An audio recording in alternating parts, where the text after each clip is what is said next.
Shalom semuanya. Kembali kita hari ini bertemu lagi di dalam ibadah online kita yang kesekian kalinya. Mari siapkan hati kita. Hari ini kita akan mengadakan perjamuan kudus. Kita bersekutu dengan tubuh dan darah Yesus. Oleh sebab itu, mari kita berdoa terlebih dahulu. Bapa, kami bersyukur untuk hari ini Tuhan. Hari yang indah yang Kau anugerahkan bagi kami. Kami percaya Tuhan dimanapun kami berada, Engkau hadir di tengah-tengah kami. Kami rindu mempersembahkan yang terbaik. Kami rindu menyatakan syukur kami. Terima kasih kami buat kasih anugerah kemurahan pemeliharaan-Mu yang ajaib atas hidup setiap kami. Ini Bapa pujian penyembahan kami. Kami persembahkan di hadapan-Mu. Terima kasih. Dalam nama Tuhan Yesus Kristus kami berdoa mengucap syukur. Haleluya. Mari semuanya kita menari, kita bertepuk tangan bagi Allah kita. Haleluya.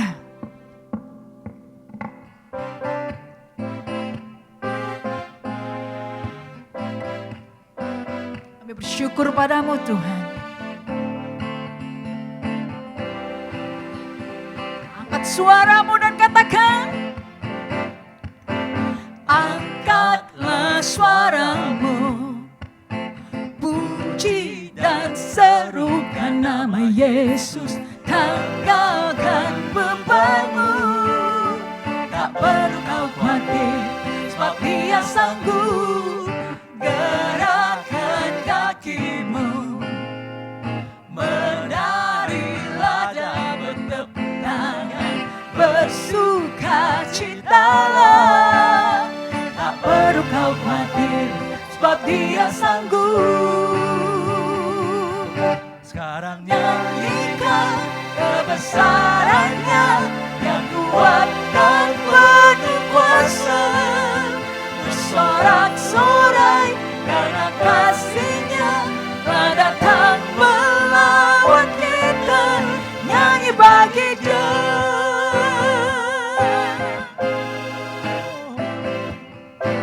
Semua nyanyikan. Angkatlah suaramu, puji dan serukan nama Yesus. Tanggalkan bebanmu, tak perlu kau khawatir, sebab Dia sanggup. Gerakkan kakimu, menarilah dan bertepuk tangan, bersukacitalah. Tak perlu kau khawatir, sebab Dia sanggup. Sekarang nyanyikan kebesarannya yang kuat dan penuh kuasa.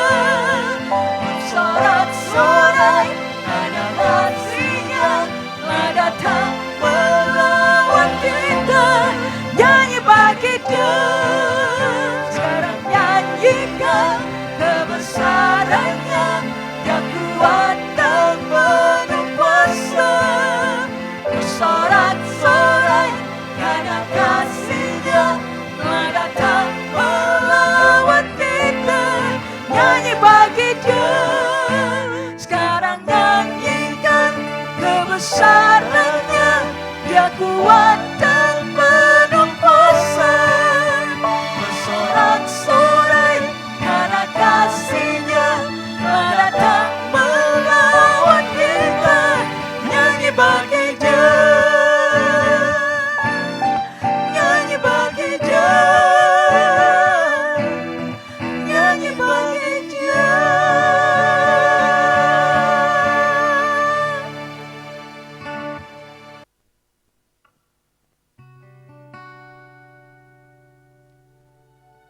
Terima kasih Bapa kalau pagi hari ini kami boleh kembali dalam hadirat Tuhan.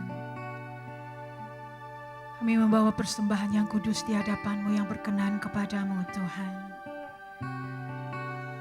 Kami tahu bukan oleh kebaikan kami, bukan oleh kuat gagah kami, tapi semuanya karena darah Yesus yang telah melayakkan kami, menyucikan kami, menguduskan setiap kami. Sehingga hidup kami boleh layak berkenan kepadamu Tuhan. Terima kasih Yesus. Aku masuk ke hadirat-Mu, bawa persembahan ke tempat kudus-Mu. Pujian ku naikkan, sembahku berikan bagi-Mu Allah yang mulia.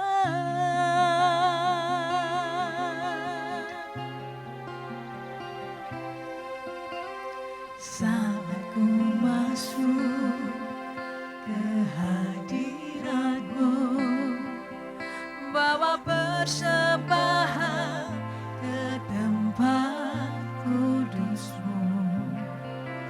Pujian ku naikkan, sembahku berikan bagi-Mu Allah yang mulia. Kau layakkanku menghampiri-Mu, melihat takhta kemuliaan-Mu Tuhan. Pujian ku naikkan, sembahku berikan bagi-Mu Allah yang mulia. Oleh kuasa darah-Mu, Kau telah tebus dosaku. Kekudusan-Mu melingkupiku, kasih-Mu mengalir memulihkan hidupku. Sungguh besar anugerah-Mu, Kau selamatkan hidupku. Ku menjadi ciptaan yang baru oleh kuasa darah-Mu.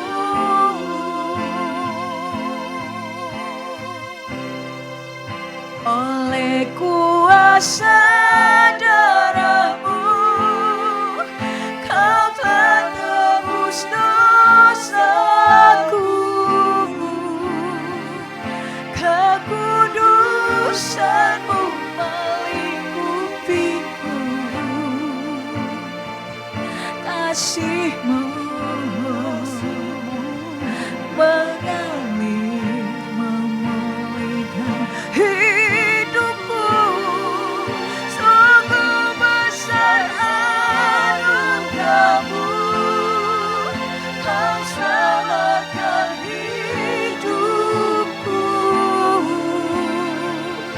Ku menjadi ciptaan yang baru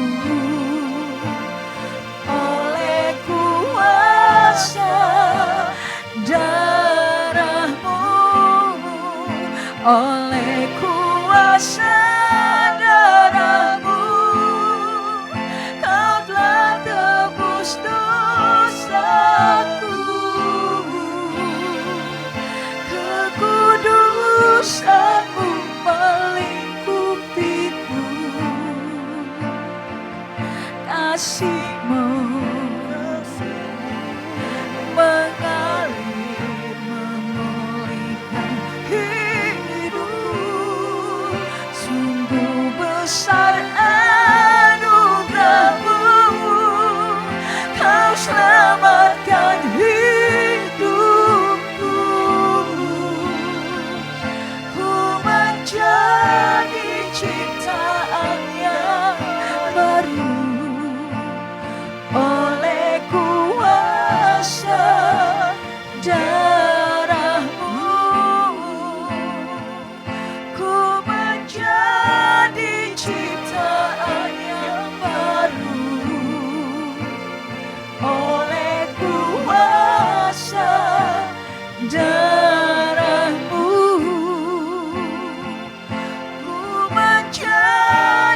ciptaan yang baru oleh kuasa darah-Mu. Angkat suaramu sembah Dia, hanya oleh kuasa darah-Mu Yesus. Terima kasih Bapa, terima kasih Yesus, haleluya. Terima kasih buat pengorbanan-Mu Yesus. Terima kasih Yesus, haleluya. Kami bersyukur Tuhan, pengorbanan-Mu sempurna atas kami. Terima kasih. Naralalamu, naralamaste. Haleluya. Ini pujian syukur kami, ini sembah kami di hadapan Allah kami. Kami mau mengangkat pujian, kami mau bersyukur. Haleluya, haleluya. Yesus, segala pujian dan syukur hanya bagi-Mu Yesus. Dengan apakah ku balas kasih-Mu?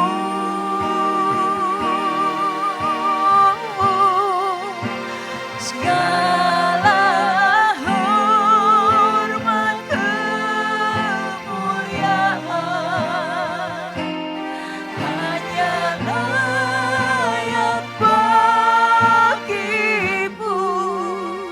Ku sembah Yesus seumur hidupku.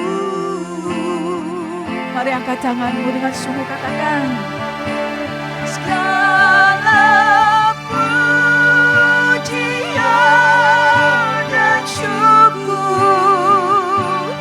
hanya bagi-Mu Yesus. Dengan apakah ku balas kasih-Mu?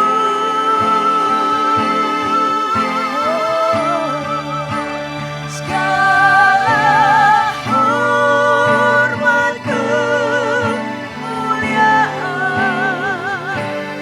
hanya layak bagi-Mu.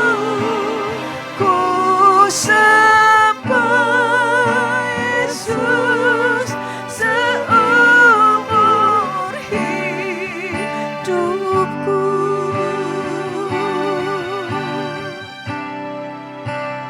Ku sembah Yesus seumur hidupku.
selama-lamanya menyembah-Mu Tuhan.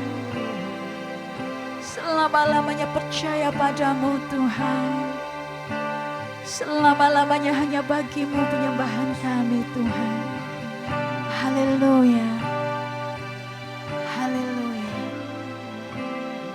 Yang percaya katakan amin.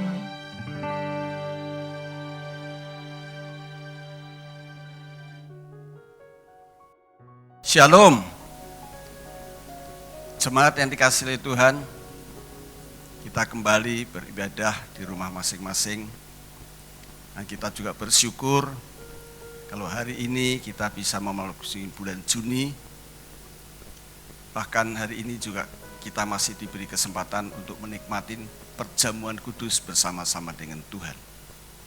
Nah, sebelum kita masuk dalam perjamuan kudus, sebelumnya saya akan menyampaikan sebagian daripada kebenaran firman Tuhan. Dan tema yang akan saya sampaikan pada hari ini adalah pertolongan Tuhan datang tepat pada waktunya. Pertolongan Tuhan datang tepat pada waktunya. Saya ambil dari bacaan dari Pengkhotbah 3 ayat 11. Ia membuat segala sesuatu indah pada waktunya. Bahkan ia memberikan kekekalan dalam hati mereka.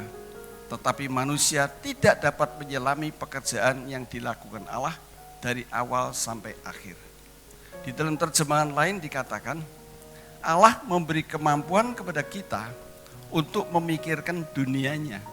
Tetapi kita tidak pernah mengerti dengan sempurna segala sesuatu yang dilakukannya. Dan dia melakukan segala sesuatu tepat pada waktunya. Saya garis bawahi, dan dia melakukan segala sesuatu tepat pada waktunya. Itulah sebabnya mengapa saat kita ada pergumulan, ada masalah atau tantangan, dan kita minta pertolongan Tuhan, pertolongannya bisa datang segera, bisa juga tertunda. Entah tertunda dalam hitungan jam, hitungan hari, hitungan bulan, hitungan tahun, kita tidak tahu, karena Tuhan melakukan segala sesuatu tepat pada waktunya, yaitu waktu Tuhan, bukan waktu manusia. Bapak Ibu mesti mengerti, menangkap kebenaran ini, karena kalau tidak Bapak Ibu nanti akan mengalami kekecewaan, karena waktu Tuhan dengan waktu kita berbeda, dan dia akan melakukan tepat pada waktunya, waktu Tuhan.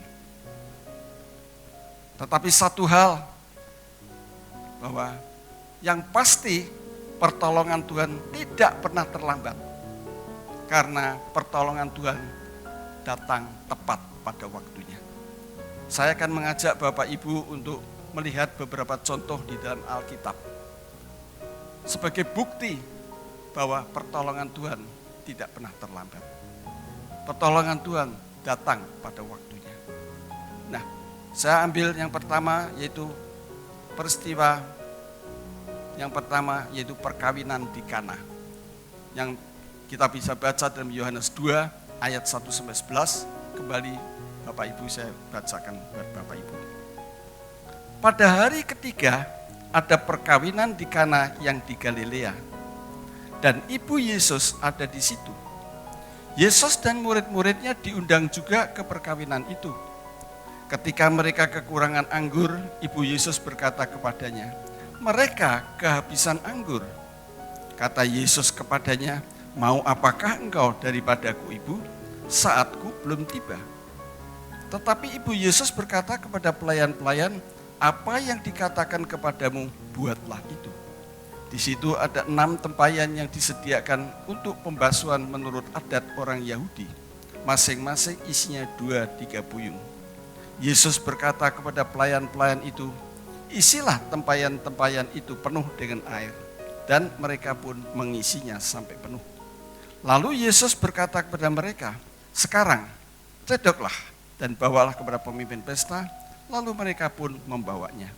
Setelah pemimpin pesta itu mengecap air yang telah menjadi anggur itu, dan ia tidak tahu dari mana datangnya, tetapi pelayan-pelayan yang mencedok air itu mengetahuinya, ia memanggil mempelai laki-laki dan berkata kepadanya, setiap orang menghidangkan anggur yang baik dahulu, Sesudah orang puas minum, barulah yang kurang baik. Tetapi engkau menyimpan anggur yang baik sampai sekarang. Hal itu dibuat Yesus di Kana yang di Galilea sebagai yang pertama dari tanda-tandanya, dan dengan itu ia telah menyatakan kemuliaannya dan murid-muridnya percaya kepadanya. Nah, saudara kasih Tuhan, tadi dikatakan bahwa ketika Yesus diundang di dalam suatu perkawinan bersama-sama dengan murid-muridnya, di situ dikatakan ibu Yesus sudah ada di sana. Kemungkinan karena ibu Yesus ini masih ada hubungan keluarga dengan salah satu mempelai. Nah, ketika Maria atau ibu Yesus itu tahu bahwa dalam pesta itu kehabisan anggur, ia datang kepada Yesus dan berkata, mereka kehabisan anggur. Nah, saudara kasih Tuhan, di sini kita melihat Maria begitu tanggap atas masalah kehabisan anggur ini, karena dalam pernikahan bagi orang Yahudi adalah masalah kekurangan anggur ini sangat-sangat serius. Karena kalau tidak ada anggur atau kehabisan anggur, maka dianggap gagal pernikahan itu. Karena di dalam pernikahan orang Yahudi mutlak harus ada anggur. Karena itu pasti akan menjadi perbincangan, omongan, cemooh bagi banyak orang karena kehabisan anggur. Berbeda saudara kasih dengan di Indonesia. Pernikahan di Indonesia tanpa anggur pun tidak menjadi masalah. Asalkan jangan kehabisan makanan. Bisa heboh saudara kasih. Demikian juga di Israel. Israel juga begitu. Kalau sampai kehabisan anggur, bisa heboh, bahkan bisa diperbincangan kemana-mana, dan mempelai itu akan dipermalukan. Itulah sebabnya ketika Maria tahu bahwa mereka kehabisan anggur, ia langsung menuju kepada Yesus. Karena Maria yakin hanya Yesus yang bisa menolong, menyelesaikan masalah yang sangat serius ini. Maria yakin karena pasti ia masih ingat apa yang dikatakan oleh malaikat tentang Yesus. Sebagaimana kita bisa baca dalam Lukas 1 ayat 30 dan 32 berbunyi demikian. Kata malaikat itu kepadanya, jangan takut hai Maria, sebab engkau beroleh kasih karunia di hadapan Allah. Sesungguhnya engkau akan mengandung dan akan melahirkan seorang anak laki-laki, dan hendaklah engkau menamai dia Yesus. Ia akan menjadi besar dan akan disebut anak Allah yang maha tinggi. Jadi di sini saudara kasih jelas, Maria pasti ingat bahwa Yesus itu adalah anak Allah yang maha tinggi. Karena itu dia tahu bahwa Yesus itu hanya bukan sekedar manusia biasa, bukan sekedar rasul, nabi atau guru, tapi dia adalah Allah yang maha tinggi. Karena itu saudara kasih, makanya pada waktu dia tahu bahwa itu masalah kehabisan anggur, dia langsung karena dia yakin bahwa Yesus yang bisa, karena dia adalah anak Allah yang maha tinggi. Dengan harapan Yesus akan segera menolong sebelum tamu-tamunya itu keburu pulang. Karena kalau sampai keburu pulang dan kehabisan anggur, pasti pernikahan itu dianggap gagal dan menjadi cemooh bagi banyak orang. Tapi ternyata saudara kasih, kita lihat tadi dijawab oleh Yesus, mau apakah engkau daripadaku ibu? Saatku belum tiba.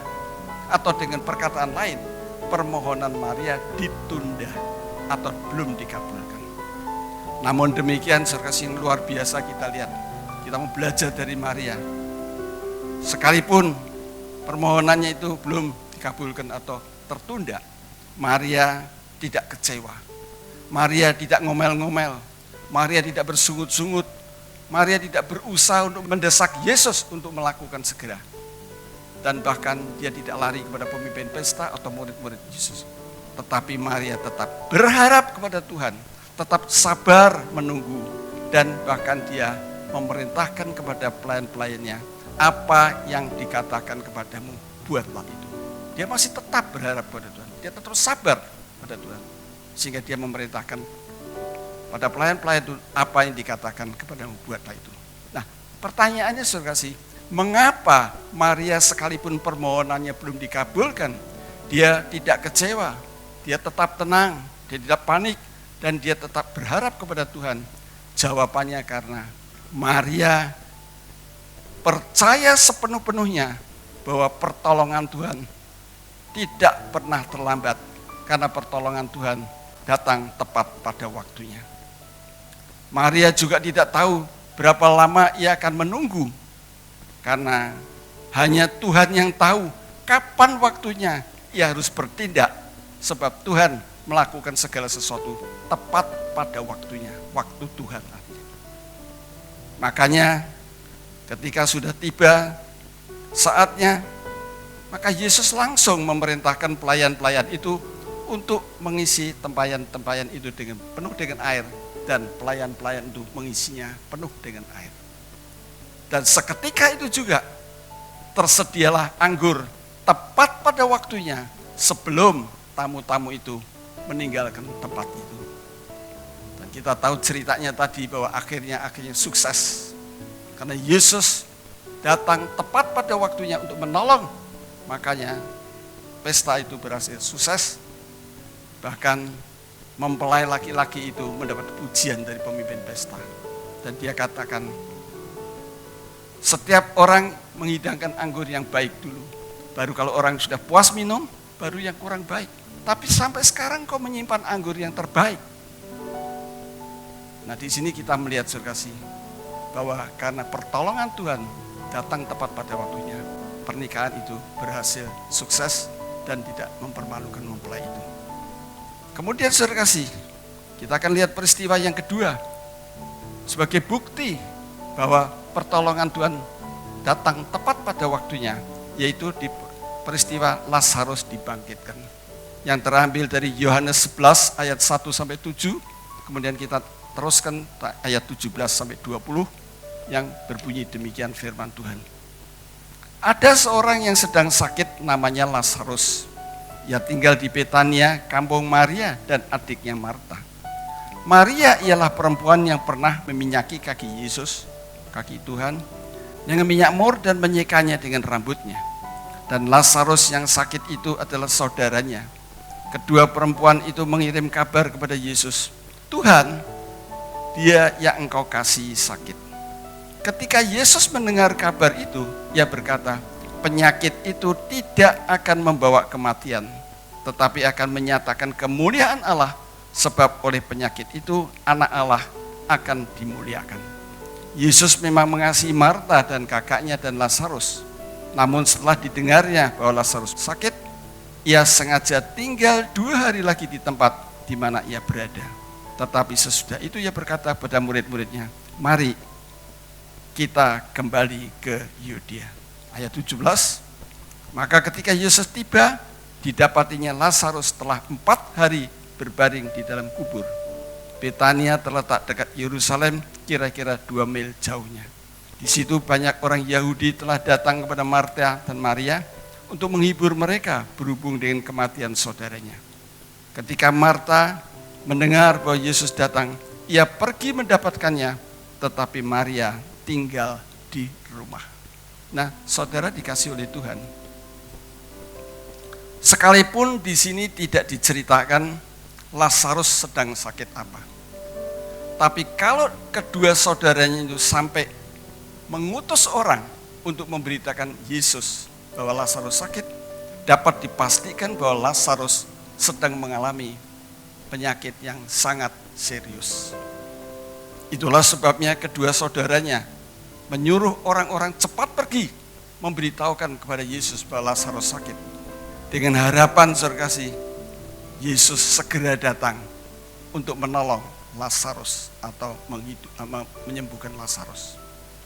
Tetapi ketika Yesus mendengar bahwa Lazarus sakit, Yesus menjawab atau mengatakan kepada orang itu untuk disampaikan kepada Marta dan Maria, yang mengatakan di dalam ayat 4, yaitu dikatakan demikian. Ketika Yesus mendengar kabar itu, ia berkata pada orang itu, penyakit itu tidak akan membawa kematian, tetapi akan menyatakan kemuliaan Allah, sebab oleh penyakit itu anak Allah akan dimuliakan. Kemudian saudara tahu tadi ceritanya, setelah Yesus tinggal 2 hari lagi di situ, ia kemudian mengajak murid-muridnya pergi ke Betania untuk menghidupkan Lazarus yang sudah mati. Maka ketika Yesus tiba di situ, didapatinya dikatakan Lazarus sudah 4 hari ada di dalam makam.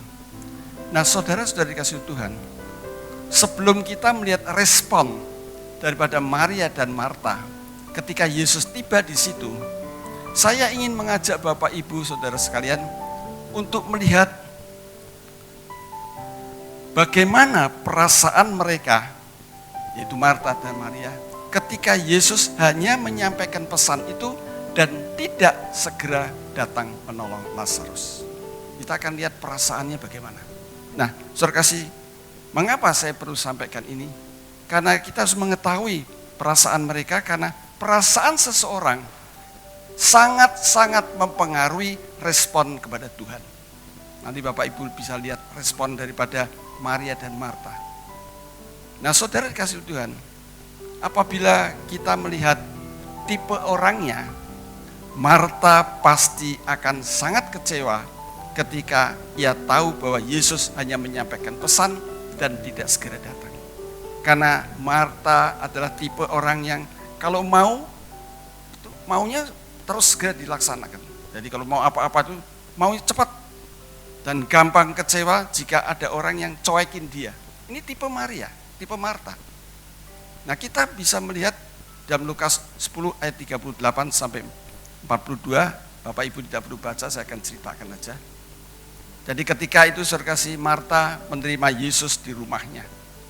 Dan di situ diceritakan bahwa ketika Yesus sedang mengajar, saudara yang bernama Maria duduk dekat kaki Yesus dan dikatakan terus mendengarkan perkataan Yesus, sedangkan Marta sibuk melayani. Kemudian saudara kasih, dia mendekati Yesus dan berkata kepada Yesus, "Tuhan, tidakkah Engkau peduli bahwa saudaraku membiarkan aku melayani seorang diri? Suruhlah dia datang untuk menolong saya, membantu saya di sini." Nah, saudara kasih, saya lihat begini kurang ajarnya Marta. Yesus lagi khotbah diinterupsi. Karena dia saking keselnya, saking kecewanya kepada saudaranya. Dia bilang, "Tuhan, tidak pedulikah Engkau membiarkan saudara aku melayani seorang diri? Suruh dong dia datang membantu saya." Jadi ini tipe Marta, saudara.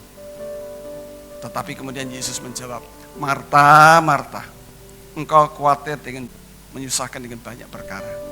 Tapi hanya satu saja yang perlu. Maria telah memilih bagian yang terbaik yang tidak diambil daripadanya." Nah, di sini kita melihat saudara kasih bahwa hanya karena gara-gara dicuekin saudaranya dan kemudian tidak segera ditolong, Marta begitu kesal. Nah, apalagi saudara kasih, kalau gara-gara karena Yesus tidak segera datang sehingga Lazarus mati, kita bisa membayangkan betapa kecewanya Marta. Nah, itulah sebabnya saudara kasih, karena Marta dalam keadaan kecewa, ketika dia bertemu dengan Tuhan, responnya begitu dingin kepada Tuhan. Dan bahkan di dalam tanya jawab atau dialog dengan Yesus, jawabannya selalu nggak nyambung. Ini ciri-ciri orang yang kecewa. Kalau orang kecewa pasti responnya negatif, responnya pesimis. Nah, kita lihat dialognya saudara kasih, yaitu di dalam Yohanes 11 ayat 21-27 dikatakan begini. Maka kata Marta kepada Yesus, "Tuhan, sekiranya Engkau ada di sini, saudaraku pasti tidak mati. Tetapi sekarang pun aku tahu bahwa Allah akan memberikan kepadamu segala sesuatu yang engkau minta kepadanya." Di sini bukan mengatakan aku percaya, tapi dikatakan aku tahu. Itulah sebabnya Yesus menegaskan, ya, dijawab oleh Yesus di dalam ayat yang 23. Kata Yesus kepada Marta, "Saudaramu akan bangkit." Dalam terjemahan lain, akan hidup kembali. Tadi pada waktu Marta mengatakan, "Saya tahu bahwa kalau engkau ada di sini, minta apa aja kau dilakukan." Tapi saudara kasih, dijawab Yesus bilang, "Lazarus, saudaramu itu akan dihidupkan kembali." Dia malah jawabnya ngawur. Dikatakan begini, ayat 24. Kata Marta kepada Yesus, aku tahu bahwa ia akan bangkit pada waktu orang-orang bangkit pada akhir zaman. Kan gak nyambung, saudara kasih. Yesus mengatakan sekarang ini nanti Lazarus akan bangkit, akan hidup kembali. Tapi aku tahu nanti pada akhir zaman. Jadi gak nyambung. Ini ciri orang kalau kecewa, saudara. Dan kemudian saudara kasih, Yesus menjawab lagi, akulah kebangkitan dan hidup. Barang siapa percaya kepadaku, ia akan hidup walaupun ia sudah mati. Dan setiap orang yang hidup dan percaya kepadaku tidak akan mati selama-lamanya. Percayakah engkau hal ini? Perhatikan jawab Maria. Ya Tuhan, aku percaya bahwa engkau Mesias anak Allah. Tapi dikasih embel-embel. Yaitu dikatakan, dia yang akan datang ke dalam dunia. Sebetulnya kalau dia percaya betul-betul, mestinya jawab, ya Tuhan, aku percaya bahwa engkaulah Mesias, anak Allah yang hidup. Udah, titik. Karena dia sedang berhadapan dengan Mesias itu sendiri. Tapi mengapa dia berkatakan, dia yang akan datang ke dunia. Nah inilah saudara kasih bahayanya. Kalau orang yang kecewa, itu pasti respon kepada Tuhan selalu negatif. Jadi kita perlu belajar, ya mengapa? Bahwa kita perlu mengetahui perasaan seseorang, itu karena itu mempengaruhi respon. Nah, berbeda dengan Maria, saudara kasih. Dia adalah orang yang sangat dikatakan senang mendengarkan perkataan Tuhan. Tadi kita sudah baca dalam Lukas 10. Makanya dia tidak kecewa sekalipun Yesus tidak segera datang. Karena dia mengenal hatinya Tuhan. Dan percaya bahwa apa yang dikatakan kepada Marta dan Maria tadi, itu pasti akan digenapi pada waktunya. Jadi dia percaya kematian itu tidak akan membawa, penyakit itu tidak akan membawa kematian, tapi akan menyatakan kemuliaan Allah. Oleh penyakit itu anak Allah kan, dia percaya dan pasti akan digenapi, makanya dia tidak kecewa. Ya, dia berharap terus menunggu. Makanya saudara kasih, ketika Maria bertemu dengan Yesus, dia langsung tersungkur di kaki Yesus dan menangis. Menunjukkan bahwa dia adalah tetap berharap kepada Tuhan.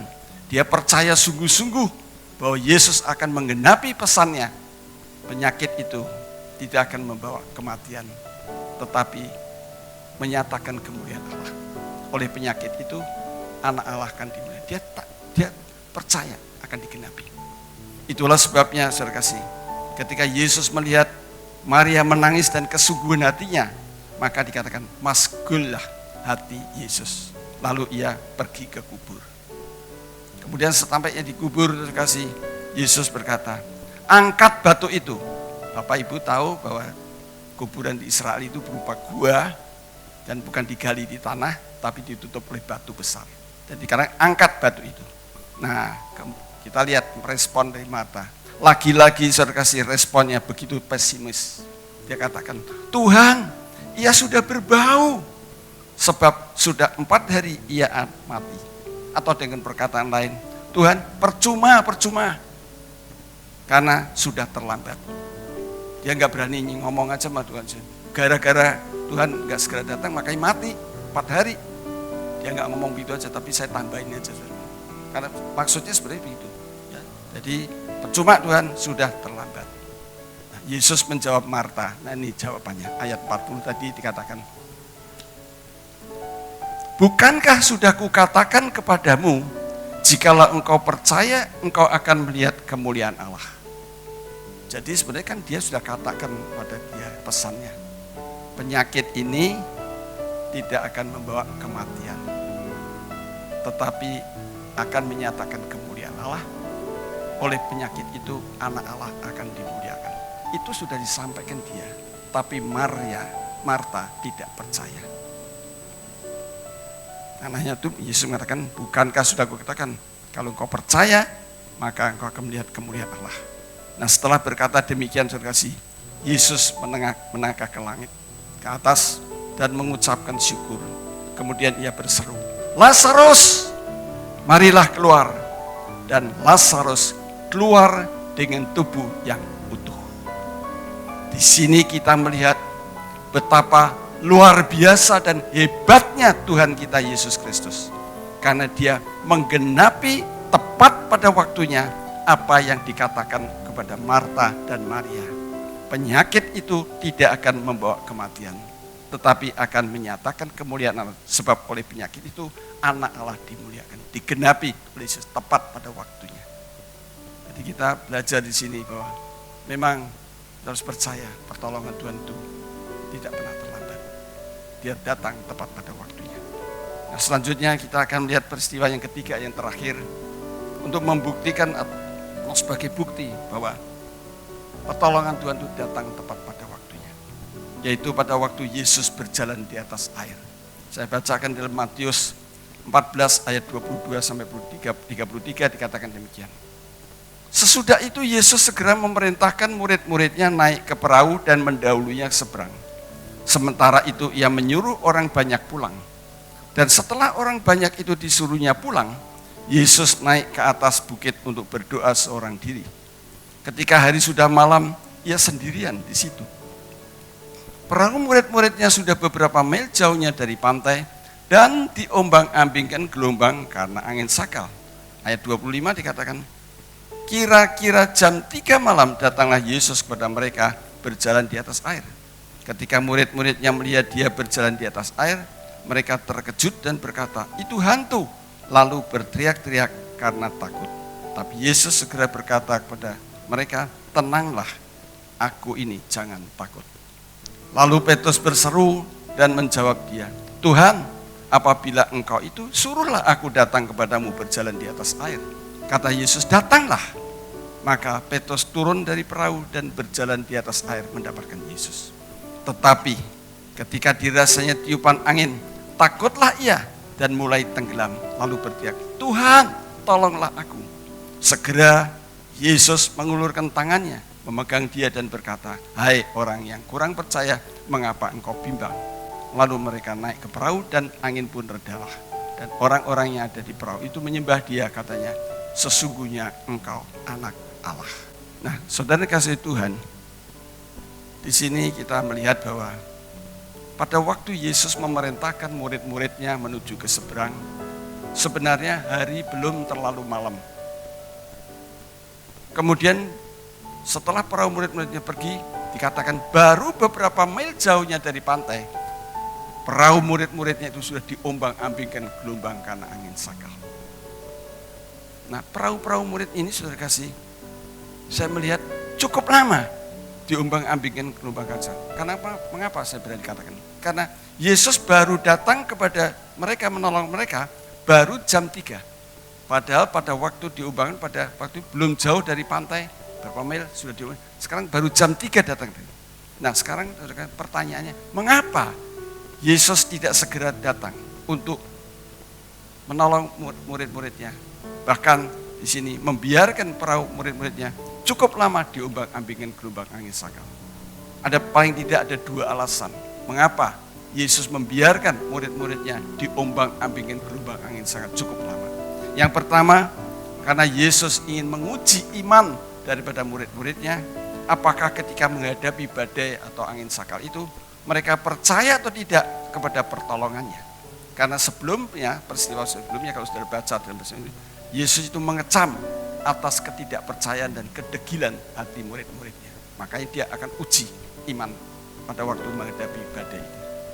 Alasannya kedua, mengapa diizinkan diombang-ambingkan gelombang angin sakal cukup lama?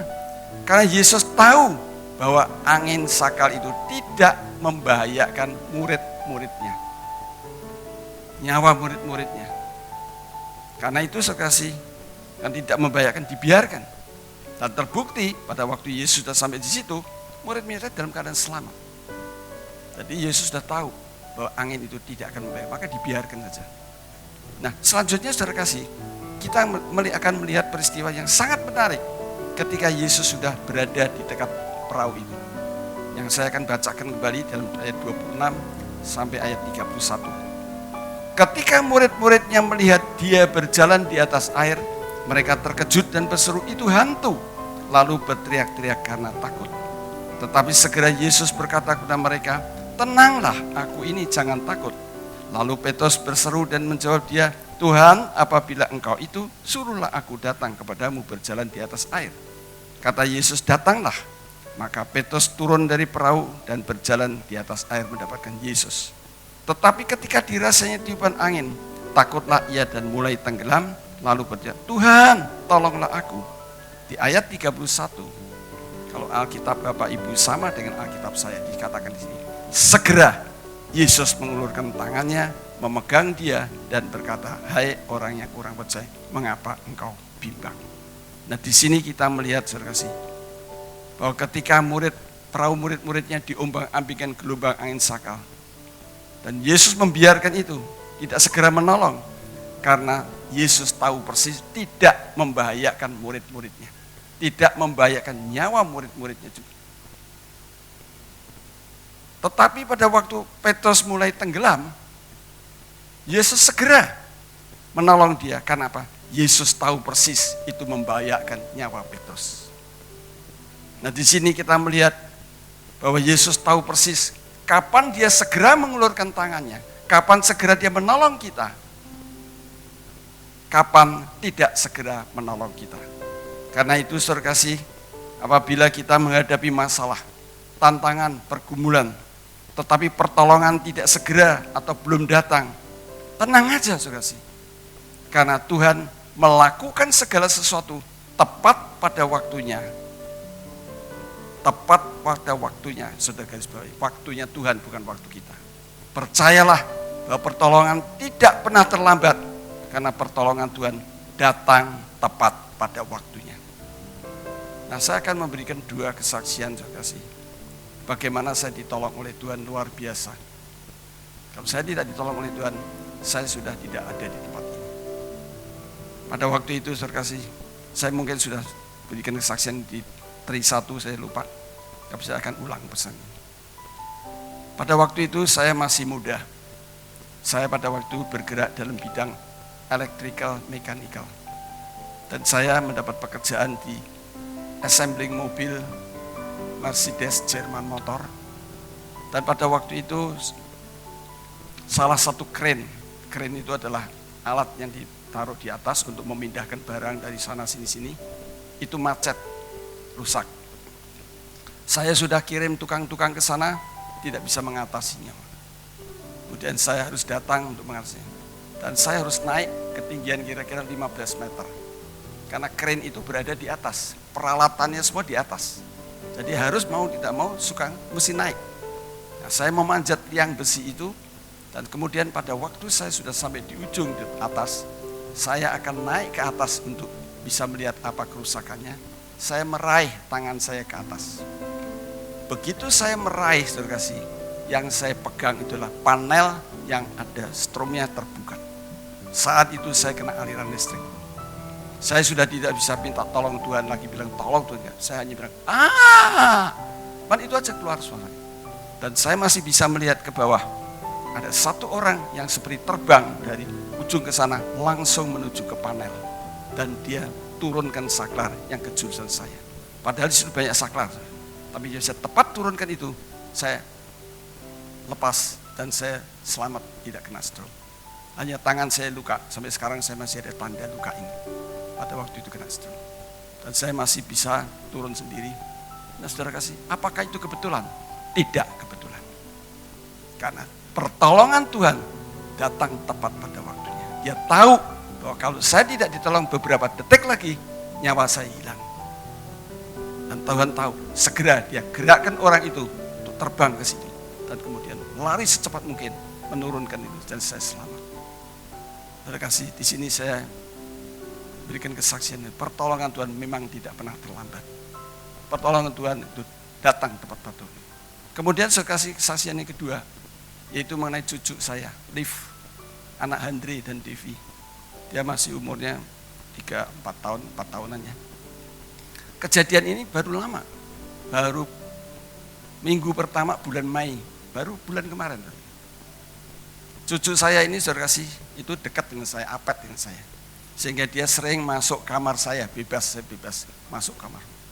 Suatu ketika saya sedang menyiapkan khotbah ini, dan kemudian dia datang ke kamar saya, dan dia buka laci meja saya. Dia ambil obeng kecil. Kemudian setelah itu dia pergi ke pintu satu, dia kutak-kutik. Rupanya 2 hari sebelumnya, saya pernah membetulkan pintu kamarnya. Saya pakai obeng. Rupanya dia melihat, dia sekarang mau juga betulkan pintu itu, kotak-kotak. Setelah selesai kotak-kotak, kemudian dia pergi ke pintu lain lagi, karena kamar saya ada 2 pintunya, dia pergi situ lagi, dia kotak-kotak lagi, saya biarkan aja. Tapi mendadak dia keluar. Nah biasanya saudara kasih, kalau dia keluar, saya nggak pernah ikuti. Karena dia bisa berjalan sendiri ke kamar kokonya, ke kamar papi maminya, ke kamarnya sendiri, bisa dia berjalan sendiri. Jadi biasanya saya nggak ikuti. Tapi nggak tahu pada waktu itu saya seperti digerakkan. Bangkit dari kursi saya segera keluar, lihat. Dan begitu saya membuka pintu, dia sedang kutik-kutik stop kontak. Ada 2 lubang, Bapak Ibu tahu kalau stop kontak 2 lubang. Yang satu itu strom, yang satu 0. 0 itu nggak ada stromnya, yang satu ada stromnya. Dia baru mau colok itu yang ada stromnya. Tapi saya begitu lihat, saya tarik tangannya. Dia menjerit-jerit karena kaget. Bukan karena kena strom, tapi kaget. Nah saudara kasih, sehingga kalau misalnya saya tidak keluar beberapa detik, itu obeng masuk. Karena obengnya kecil, jadi bisa masuk ke lubang itu. Udah, saya nggak tahu bagaimana kejadiannya. Nah apakah itu kebetulan? Tidak kebetulan. Karena Tuhan tahu bahwa cucu saya dalam bahaya nyawanya. Dia segera tolong lewat saya. Karena itu Bapak Ibu percayalah bahwa pertolongan Tuhan itu tidak pernah terlambat. Dia datang pertolongan Tuhan itu tepat pada waktunya. Hanya memang kalau memang tidak bahaya, itu waktunya bisa tertunda karena dia melakukan segala sesuatu tepat pada waktunya, yaitu waktu Tuhan. Nah karena itu saudara kasih, saya percaya bahwa Bapak Ibu saat mengalami seperti ini, Bapak Ibu tidak perlu kecewa, ya, tapi belajarlah seperti Maria. Nah itulah 3 peristiwa di dalam Alkitab sebagai bukti bahwa pertolongan Tuhan tidak pernah terlambat. Karena pertolongan Tuhan itu datang tepat pada waktunya. Karena itu bagi Bapak Ibu sekalian yang saat ini mungkin sedang menghadapi masalah, menghadapi pergumulan, menghadapi tantangan, tetapi belum datang pertolongan Tuhan. Atau mungkin saat ini menghadapi yang namanya COVID Corona. Dan sekalipun kita sudah berdoa minta tolong pada Tuhan, tapi belum melihat tanda-tanda kapan berakhirnya. Mari kita sama-sama belajar seperti Maria dan Marta. Agar kita jangan kecewa, kita jangan ngomel, jangan bersungut-sungut, tetapi teruslah berharap dan percaya sepenuhnya bahwa pertolongan Tuhan tidak pernah terlambat. Karena pertolongan Tuhan datang tepat pada waktunya.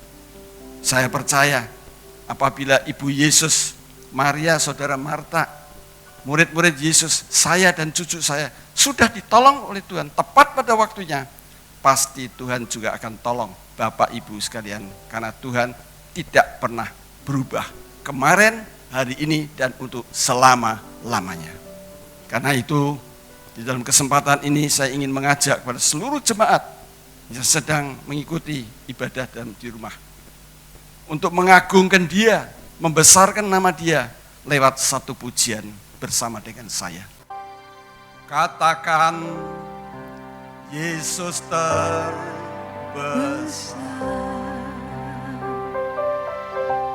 Katakan Dia cintaku.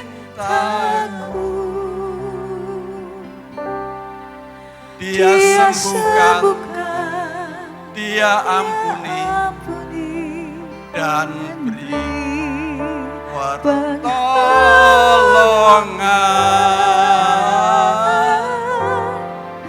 Katakan Dia tak berubah. Saya ajak momen pujian, momen musik. Mari semua jemaat Bersama-sama. katakan, katakan Yesus terbesar.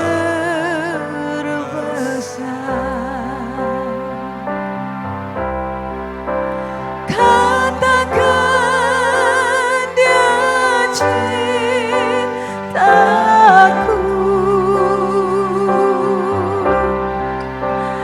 Dia sembuhkan, Dia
Lagu ini boleh menyenangkan hati Tuhan. Karena kita akan mengagungkan nama, membesar nama. Karena Dia adalah Tuhan yang tidak pernah berubah. Pertolongannya tidak pernah berubah. Kuasanya tidak pernah berubah. Amin. Dia sanggup menolong kita dalam keadaan apapun. Karena itu biarlah kita selalu belajar untuk tetap berharap dan percaya kepada Dia bahwa pertolongan Tuhan tidak pernah terlambat. Pertolongan Tuhan datang tepat waktunya. Sehingga saudara Bapak Ibu jangan sampai saudara kecewa, mengeluh, ngomel saat pertolongan Tuhan. Karena percayalah Tuhan melakukan segala sesuatu tepat pada waktunya. Waktu Tuhan bukan waktu manusia. Yang pasti pertolongan Tuhan tidak pernah terlambat. Yang pasti pertolongan Tuhan datang tepat pada waktunya. Sebentar saya kasih, kita akan masuk dalam perjamuan kudus. Kita siapkan bagi Bapak Ibu yang ada di rumah roti dan minuman, minum teh dan sebagainya. Siapkan, kita akan masuk dalam perjamuan kudus pada hari ini.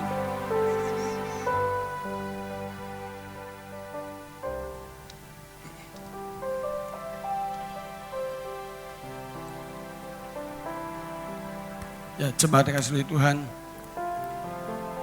mari kita angkat roti ini tinggi-tinggi.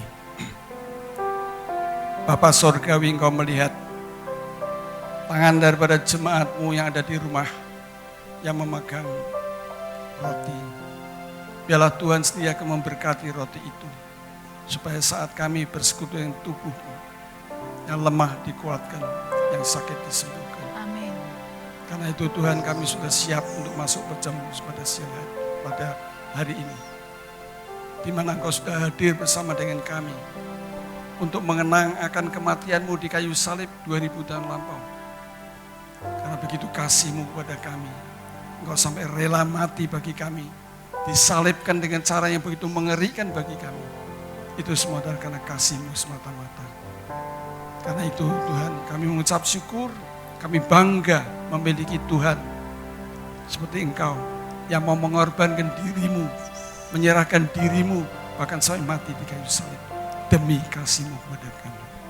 Karena itu Tuhan, kami mau makan bersama-sama dengan Engkau. Dan firman Tuhan mengatakan, sebab apa yang telah kuteruskan kepadamu telah aku terima dari Tuhan, yaitu bahwa Tuhan Yesus pada malam waktu Ia diserahkan mengambil roti. Dan sesudah itu Ia mengucap syukur atasnya.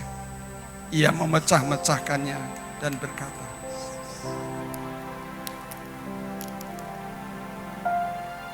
inilah tubuhku yang diserahkan bagi kamu. Perbuatlah ini menjadi peringatan akan aku. Mari kita makan bersama-sama.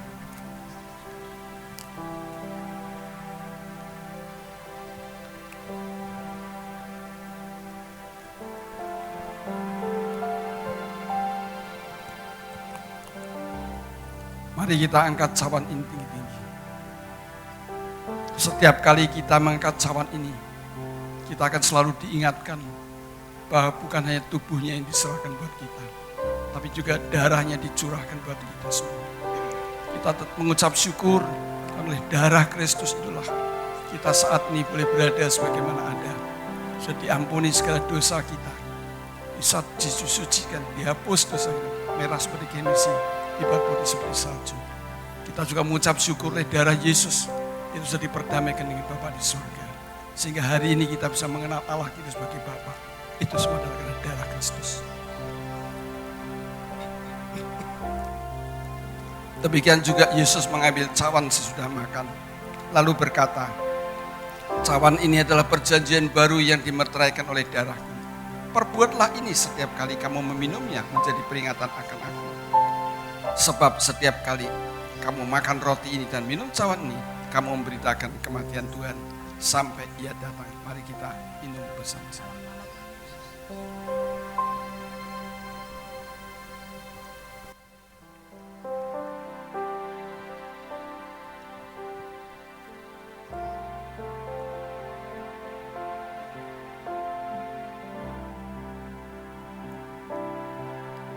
Bapak Ibu yang dikasihi oleh Tuhan,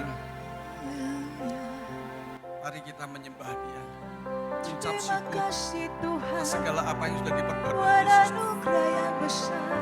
Haleluya. Terima kasih Yesus buat pengorbananmu. Haleluya. Kami bersyukur. Anugerah besar, kasih yang sempurna. Kami mengucap syukur. Tuhan hidup kami. Kami mengucap syukur atas kasih-Mu yang Kau sudah buktikan lewat kematian-Mu di kayu salib. Kami mengucap syukur atas darah yang Kau curahkan bagi kami. Kami mengucap syukur. Haleluya. Buat pengampunanmu. Oh, haleluya. Sembah Dia, sembah Dia. Dia yang layak menerima sembah. Sujudnya kami terima kasih.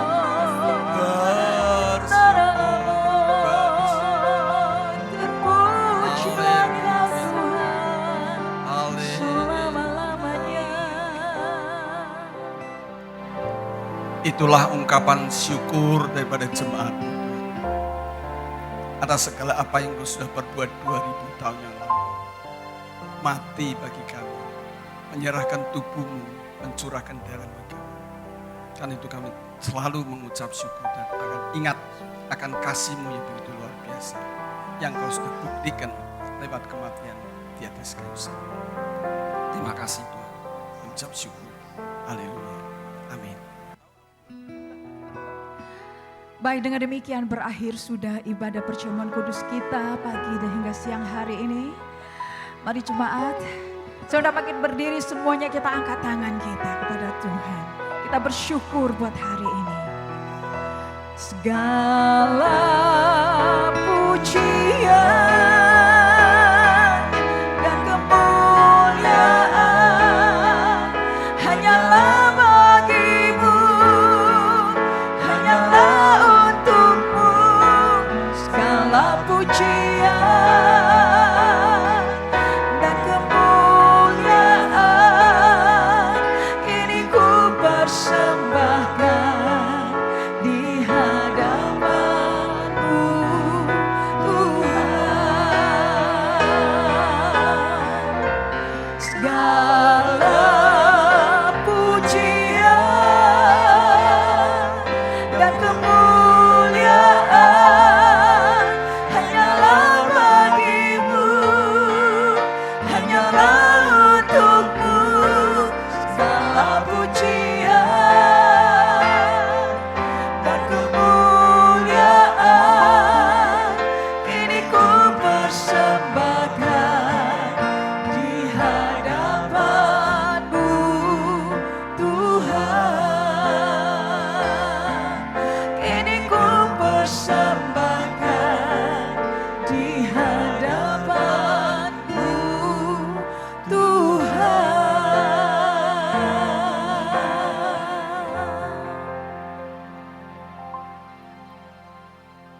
Bapa surgawi, kami sungguh bersyukur atas kehadiran-Mu di tempat-tempat rumah-rumah daripada jemaat-Mu yang saat ini beribadah di rumah. Kami ucap syukur karena Engkau sudah menjamu kami dan perjamuan kudus bersama umat-Mu yang ada di rumah-rumah. Kami juga mengucap syukur Tuhan atas firman-Mu yang sudah Engkau sampaikan untuk menguatkan bagi jemaat-Mu yang saat ini menghadapi masalah-masalah yang sulit sekalipun. Kami sangat percaya bahwa pertolongan-Mu tidak pernah terlambat. Pertolongan-Mu datang tepat pada waktunya. Karena itu Bapak, sebentar kami mau menyerahkan jemaat-Mu. Setelah selesai ibadah ini mereka beraktivitas masing-masing. Tuhan terus memberkati, menyertai dalam setiap aktivitas mereka. Bahkan Tuhan akan menurunkan berkat bagi mereka sehingga mereka selalu diberkati oleh Tuhan. Jemaat yang dikasihi Tuhan, kebaktian hari ini sudah selesai. Terimalah berkat yang berkelimpahan yang datangnya dari Bapa Surgawi. Diberkatilah seluruh keluargamu, diberkati dalam kesehatanmu, diberkati dalam masa depan dan cita-cita anak cucumu, diberkati dalam setiap apa kesehatanmu, dan biarlah Tuhan selalu berhasil apapun yang kau kerjakan di dalam nama Yesus. Dan terimalah cinta kasih Kristus yang sempurna dan juga perlindungan pagar darah Yesus menyertai Bapak Ibu sekalian. Sehingga Bapak Ibu dijauhkan dari virus corona. Karena ada perlindungan, ada proteksi dipagari oleh kuasa darah Yesus. Terima, biarlah Tuhan terus menerima perlindungan kuasa darah Yesus dimanapun engkau berada. Dan terimalah kekuatan, penghiburan, damai sejahtera Roh Kudus menyertai saudara sampai selama-lamanya. Mari kita sama-sama katakan, amin.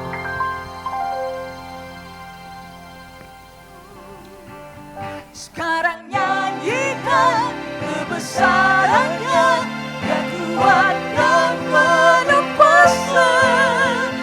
Sorak-sorai nada kasih-Nya telah datang melawan kita. Nyanyi bagi Dia. Sekarang nyanyikan kebesarannya, yang kuat dan penuh kuasa.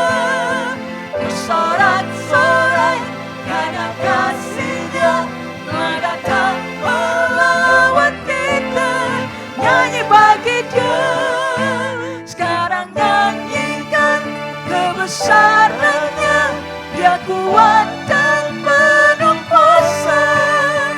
Bersorak-sorai karena kasih-Nya telah datang melawan kita. Nyanyi bagi